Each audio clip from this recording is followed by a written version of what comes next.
ሩታዬ የኔ ቆንጆ የኔ ቀበጥ ማለት ነው። የእውነት ናፍቀሽን ነበረ፣ ግን በእንደዚህ አይነት ሁኔታ ዛሬ እናይሻለን ብለን የእውነት ሁላችንም አልጠበቅንም።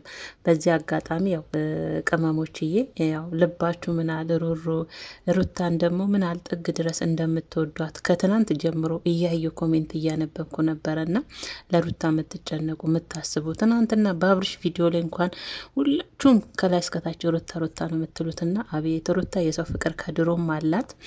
ዛሬ ግን የመጣችበት ቪዲዮ ያው ያሳዝናል። እውነት ለመናገር እኔ ሩታ ዛሬ በእንደዚህ አይነት ቪዲዮ ትመጣለች ራሷን ጎርታ ታማ ብዬ አላሰብኩም ነበረና ሁላችሁም ያው ለሩታ ምክርም እየለገሳችኋት ነው። ሩታ ራስሽን ጠብቂ፣ ከራስ በላይ ንፋስ እያላችሁ ነው። ትክክል ናችሁ ሩታዬ። በእርግጥ ሴት ልጅ አንዴ ልቧ ይሰበር፣ ግን ቢሆንም አንቺ ብዙ የሚፈልግሽ ሰው አለ። ካልሆነ ደግሞ አሁንም ቢሆን እቤት እናት አባትሽ ጋር ሂጂ። ምን የመሳሰሉ ወርቅ እናት አባት አሉሽ፣ እህቶች አሉሽ ያየናቸውና እነሱ ጋር ሄደሽ ራስሽን ማረጋጋት አለብሽ ሩታ። ለራስሽ ጊዜ መስጠት አለብሽ።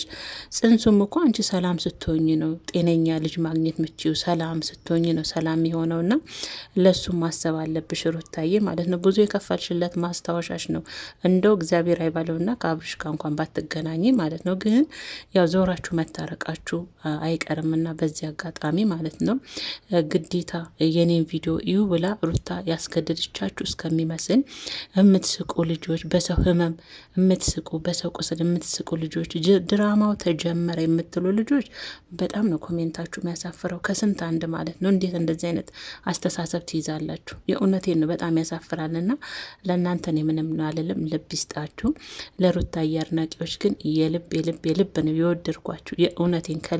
ምክንያቱም ምን ያህል አንጀተ ስፍስፍ እንደሆናችሁ በኮሜንታችሁ እውነት እና ትክክል ናችሁ። ሩታ ራስሽን መጠበቅ አለብሽ። ምግብ አለመብላት አለመጠጣት እኮ መፍትሄ አይሆንም። የገባሽበትን ነገር አትወጪውም እና ከምንም በላይ ጤንነትሽን፣ ጤና ስትሆኝ ነው አብርሽ የሚወድሽ አይደለም። አብርሽ ቤተሰብሽ እንኳን ጤና ሲሆንሽ ነው ስትሆኝ ነው የሚወድሽ። ስለዛ ከራስ በላይ ነፋስ ነው ሩታዬ። ጤናሽን ጠብቂ። እግዚአብሔር ደግሞ ጨርሶ ይማርሽ የኔ ውድ። እኛ እንደዚህ ሆነች ስትመጪ የእውነት በጣም ነው ልባችን የሚሰበረው። ምክንያቱም የምናውቃት ሩታች ጠንካራዋ ብልዋ ለአብርሽ እንደ ወርቅ የተሰጠችዋን ሩታ ነው የምናውቀውና ራስሽን በዚህ ልክ ባትጎጂ ጥሩ ነው።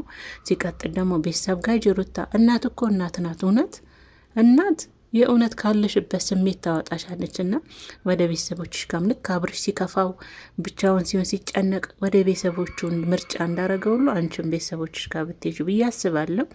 ሌላው ደግሞ ራስሽን መጠበቅ አለብሽ አይደል እንዴ ቅመሞች። የእውነት ከራሱ በላይ ንፋስ ወንድ ምን ይሆናል? ምንም አይሆንም። አብርሽን አይታችሁታል አይደለ? ታሞ እንኳን እኮ ብዙም የታመመ አይመስልም እንዳያችሁት ማለት ነውና ሩታዬ እንዲህ መሆን የለብሽም። ሲቀጥል ደግሞ ያው ኮሜንቶች ያው በፊትም ተናገር ያለው የእውነት ይደብራል። እንደ ሴት ብናስብ ጥሩ ነው። እውነት ይደብራል። በጣም ነው የሚደብረው። በፊት ፈልገሽ ተለያይተሽ አሁን አብርሽ ቡታጀራ ሲገባ እንዲመጣ ፈልገሽ ነው ሐኪም ቤት የገባሽው። ድራማሽን ጀመርሽ። ድራማ ትችይበታለሽ የምትሉ ሰዎች የእውነት ለእናንተ ልብ ይስጣችሁ። ምንም አልልም። በሴት ላይ እንዳይባልም ድራማም ትስራ የእውነትም ትበል እንደዚህ አይደረግም። በሴት ላይ እንደዚህ አይነት ኮሜንት አይጻፍም። ነግበኔ እኮ ነው የእውነት ነግበኔ ነው። እናንተ ዛሬ በሷ ላይ ድራማ እያላችሁ ከተሳለቃችሁ ነገ ለእናንተም እንደዛ ነው የሚሆነው ማለት ነው።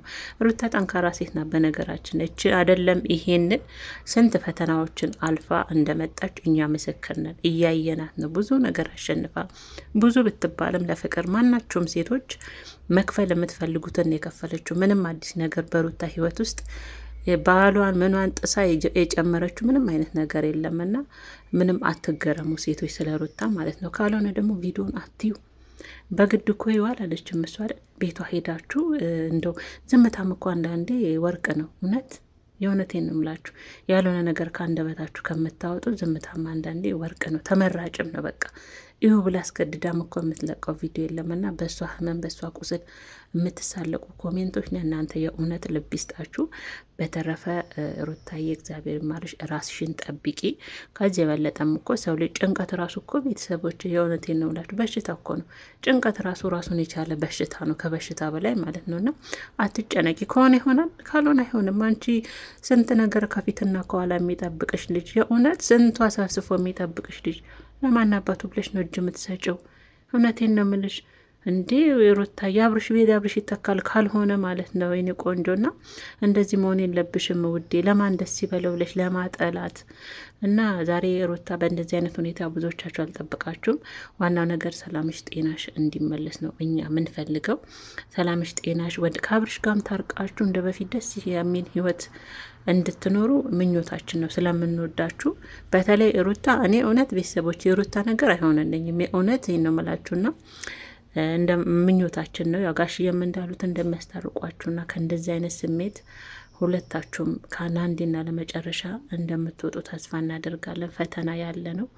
ፈተናን ግን ዋና በጽናት ማለፍ ነው። መውደቅ እጅ መስጠት አይደለም።